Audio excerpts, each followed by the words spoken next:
خلیفہ بیٹھا ہوا ہے، ساتویں امام موسیٰ کاظم تشریف لائے، اللہم صلی علی محمد امام تشریف لائے، امام کا بڑا احترام کیا، اپنی جگہ پہ امام کو بٹھایا، اکرام کیا۔ جب امام چلے گئے تو بیٹے نے کہا کہ اگر آپ ان کا اتنا احترام کرتے ہیں تو آپ ان کو ان کا مقام کیوں نہیں دے دیتے؟ کیا کہا؟ کہا اگر تم بھی میرے اس مقام کے مقابلے میں آئے تو تمہاری گردن بھی کاٹ دوں گا۔ اقتدار، اسی نے نظام ولایت کے مقابلے میں آیا ہوا ہے۔ آج پوری دنیا کیا ہے؟ آج کیا جنگ ہے؟ آج کرسی کی تو جنگ ہے، آج طاقت کی جنگ ہے، پوسٹ کی جنگ ہے، ایک دوسرے کی ٹانگیں کھینچو، ایک دوسرے کے اوپر برائی کرو، چاہے کرپشن کرو، چاہے چوری کرو، چاہے کچھ بھی کرو۔ آج آپ کے سامنے کیا ہے؟ آج دنیا کے ظاہری سپر پاور کیا چاہتے ہیں؟ دوسرے ملکوں کو دبا کے رکھو، تباہی کی طرف لے کے جاؤ، غلام بنا کے رکھو، ان کے ذہنوں کو غلام بنا دو، ان کے حکمرانوں کو خرید لو تاکہ یہ ان کو رشد ہی نہ۔ کس کی جنگ ہے؟ اقتدار کی جنگ ہے۔ کس کے مقابلے میں؟ اللہ کے نظام کے مقابلے میں۔ اللہ کا نظام حقانیت، انسانیت کا نظام۔ آج وقت کے امام کے مقابلے میں کون کھڑا ہے؟ آج آپ خود سوچیں نا، امام کے مقابلے میں کون سا نظام ہے؟ یہ جو ہم جن ملکوں کو ساتھ دے رہے ہیں اور اپنے ہاتھوں کو دوستیاں بڑھاتے ہیں، کل امام کا ظہور ہوگا، کیا یہ امام کا ساتھ دیں گے؟ تو پھر ہم کیسے جائیں گے امام کے پاس؟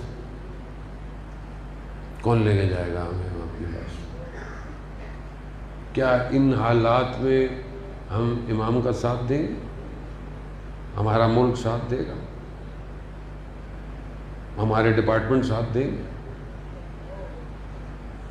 آسان نہیں ولایت۔ یہ کربلا ہر سال سن کے گریہ کر کے گھر جانے کی داستان نہیں ہے۔ کربلا اپنے زمانے کے ولی کی نصرت کی داستان ہے۔ کربلا اپنے زمانے کے یزید کو للکارنے کی داستان ہے۔ کیا کریں گے آپ؟ تو سوچیں، اب سارا تو میں نہیں بتانے سر آپ کو کہ کیا کیا کرنا ہے، خود سوچیں۔ جانے محترم، خوب کیوں مشکل ہے؟ اقتدار، خود پسندی۔ جب انسان کو پتا ہو کہ اس نے مرنا ہے، اس کے باطن کا امتحان ہونا ہے، تو وہ اپنے باطن کیا کرے گا؟ صاف کرے گا۔ ہم اس طرف بڑھیں، یہ ظاہری اقتدار کی ڈیزگنیشن سب ختم ہو جائیں گے، مگر اگر یہی سب خدا کے لیے ہیں تو خدا اسے خود بچا کے رکھتا ہے۔ عزیزان محترم، ہم اپنے وجود سے شروع کریں۔ بعض اوقات ہماری انگلیاں دوسروں کی طرف زیادہ ہوتی ہیں لیکن اپنی طرف متوجہ نہیں ہوتی۔ مومن وہی ہے جو دوسروں کی برائیوں کو ایک تو چھپائے، دوسرے کو عیب کو اپنا عیب سمجھے اور اپنے عیب کا محاسبہ کرے۔ ہم کیا ڈیلی اپنا محاسبہ کرتے ہیں؟ سونے سے پہلے چیک کرتے ہیں آج ہم نے اچھے کام کتنے کیے، برے کام کتنے کیے؟ لیکن آج کل ہمیں فرصت ہی نہیں ہوتی۔ سونے سے پہلے بھی واٹس ایپ پہ، فیس بک، اسٹیٹس سب کو دیکھ دیکھ کے پھر آنکھوں میں ایسی بند ہو رہی ہوتی ہیں، کھل بھی نہیں رہی ہوتی ہیں، پھر ایسے ہو جاتا ہے۔ اور نفس اور روح کا محاسبہ کچھ بھی نہیں ہے۔ عزیزان محترم، آیت اللہ قاضی طباطبائی رضوان اللہ تعالیٰ کے شاگرد تھے ہاشم عداد، اور ان کے بعض بڑے شاگردوں میں سے شاگرد علامہ طباطبائی، حسن الہی طباطبائی، آیت اللہ بہجت، یہ سب بھی آیت اللہ قاضی کے شاگرد ہیں۔ یہ شاگرد جو تھے یہ عالم نہیں تھے، یہ لوہار تھے، لوہے کا کام کرتے تھے کربلا میں، اور کرامت اتنی تھی کہ لوہے کو ایسے ہی اٹھا لیتے تھے۔ استاد نے منع کیا کہ ایسے نہیں کرو، لوگ پتہ نہیں کیا سمجھیں گے۔ کیسے مقام حاصل ہوا؟ ہم بعض اوقات سوچتے ہیں کہ بڑے کوئی چلے کاٹنے پڑیں گے، پتہ نہیں کیا کرنا پڑے گا، مقام کیسے؟ گھر کیونکہ لوہار تھے، جتنا کماتے تھے ایک باکس رکھا ہوا تھا، اس میں لکھا ہوا تھا جس کو جتنی ضرورت ہے لے جائے، آخر میں جو بچتا تھا گھر لے جاتے تھے۔ تھوڑا بہت تھا، ایک چھوٹا سا کمرہ تھا، درمیان میں صحن تھا، اس طرف زوجہ کے گھر والے رہتے تھے۔ اب ان کے ذرا فائنینشلی حالات بہتر تھے، تو جو ان کی زوجہ کی والدہ تھی وہ بہت زیادہ انہیں تانے دیتی تھی۔ اب یہ جب بھی گھر جاتے تھے تانے ان کو سننے پڑتے تھے۔ یہ اپنے استاد کے پاس گئے کہ میں کیا کروں؟ کہا تمہارا امتحان یہی ہے۔ ہمارے کسی کا چلہ الگ ہے۔ ایک دن گھر گئے، انہوں نے اتنا ان کو بولا، یہ چھت پہ چلے گئے۔ انہوں نے اتنا بولا کہ یہ چھت سے اترے، اور کربلا میں رہتے تھے، کربلا بڑی نہیں تھی، کربلا سے بھاگے جنگل کی طرف۔ بھاگتے بھاگتے دیکھا کہ برابر میں کوئی بھاگ رہا ہے، تو دیکھا نفس تجرد کر گیا، یعنی خود اپنے وجود سے باہر آ گئے، خود کو دیکھ رہے تھے۔ اور اس نے پھر پرواز کی اور زمین اور آسمان کی حقیقتوں کو دیکھا، اور پھر واپس آئے اور اپنی زوجہ کی والدہ کے پاؤں میں پڑ گئے اور ان کا شکریہ ادا کیا۔ کہا جس کے لیے میں نے اتنی ریاضتیں کی تھی وہ نہ ہو سکا، آپ کی وجہ سے میں اس مقام پر پہنچ گیا۔ ہر شخص کا امتحان وہ آپ روحانیت لے کے گھر جائیں اور گھر میں امتحان ہو جائے، کھانے میں نمک کم ہے، سارا روحانیت بس ایک جملے میں چلی گئی، ورنہ یہ بھی تو ہو سکتا تھا آج ایسے ہی کھا لیتے۔ امام خمینی کا مشہور واقعہ ہے، ایسے نہیں بنتے خمینی بت شکل، ایسے نہیں بنتے۔ سوپ زوجہ نے دیا، نمک نہیں تھا، چکھا نمک کم تھا، کہا اگر پانی لا دے، پانی لینے گئی، اتنا وقت تھا، دونوں پیالوں میں سے ایک میں نمک جاتا، اس میں نمک ڈالا کہ ان کو نہ لگے کہ آج نمک کم ہے۔ عزیزان وضو کرتے تھے، چھوٹا سا گھر تھا، نلکے کے نیچے ٹاول رکھتے تھے کہ پانی گرنے کی آواز تہجد کے وقت گھر والوں کو ڈسٹرب نہ کرے۔ میں اٹھتا ہوں تو دو چار کو ٹھوکرے مارتا ہوں، نماز پڑھا ہوں، تہجد پڑھا ہوں، تو پڑھتے نہیں تہجد۔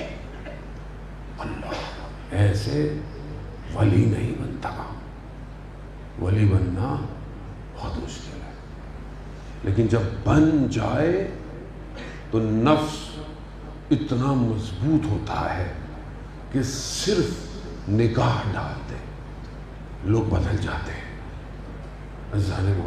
آیت الملا کلی حسین ہمدانی اپنے شاگردوں کے ساتھ پیدل جا رہے ہیں نجف سے کربلا، رستے میں قہوے خانے کی دکانیں ہوتی ہیں، لوگ چائے کے دیکھا اندر لوگ کچھ گنگنا رہے ہیں، گانے گا رہے ہیں۔ انہوں نے ایک شاگرد کو بولا جاؤ ان کو کیا کر رہے ہیں، ان کو امر بالمعروف کرو۔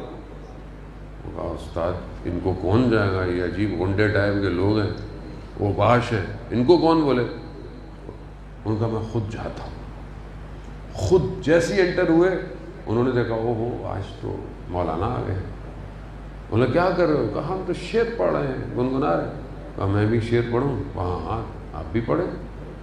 انہوں نے امام علی کے اشعار پڑھنا شروع کیے جو دنیا کی حقیقت کے بارے میں، جیسے ہی پڑھے ان سب کی آنکھوں میں آنسو اور یہ گریہ کرنے لگ گئے۔ نفس بلند، باطن پاک ہو تو اپنے وجود سے باہر نکل کر احاطہ پیدا کرتا ہے اور لوگوں کے باطنوں کو پاک کرنے لگتا ہے۔ عزیزان محترم، یہ تبھی ممکن ہے جب یہ باطن ولایت کے عطر سے معطر ہو۔ کتنی ولایت پائی جاتی ہے، بغیر ولایت کے نہیں پہنچ سکتا۔ باقی سب داستانیں، جو اصل حقیقت ہے وہ بغیر ولایت کے کوئی نہیں دیکھ سکتا۔ اسے امام ہے جو دوسری وادی میں لے کے جاتا ہے۔ عزیزان محترم، جوان بیٹھے ہوئے ہیں، قرآن قصوں کو، ہر قصے کے ہر حصے میں بصیرت ہے، عبرت ہے۔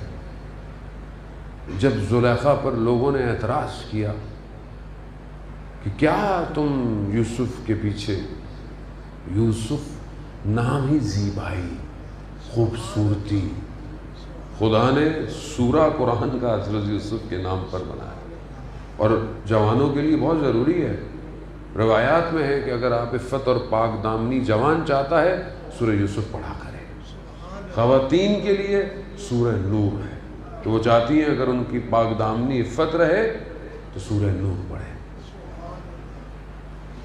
حضرت یوسف کے لیے زلیخا کو کہا کہ کیا ہے آپ اس کے لیے؟ اس نے کہا اچھا، میں تھوڑی دیر کے لیے یوسف کو بلاؤں گی، انار اور چاقو، جیسے ہی یوسف کو دیکھنا انار کاٹ دینا۔ جب انہوں نے اس جمال الہی کو دیکھا،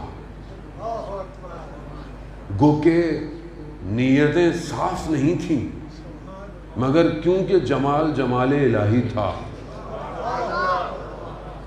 انگلیاں کٹ گئیں، پتہ نہیں چلا۔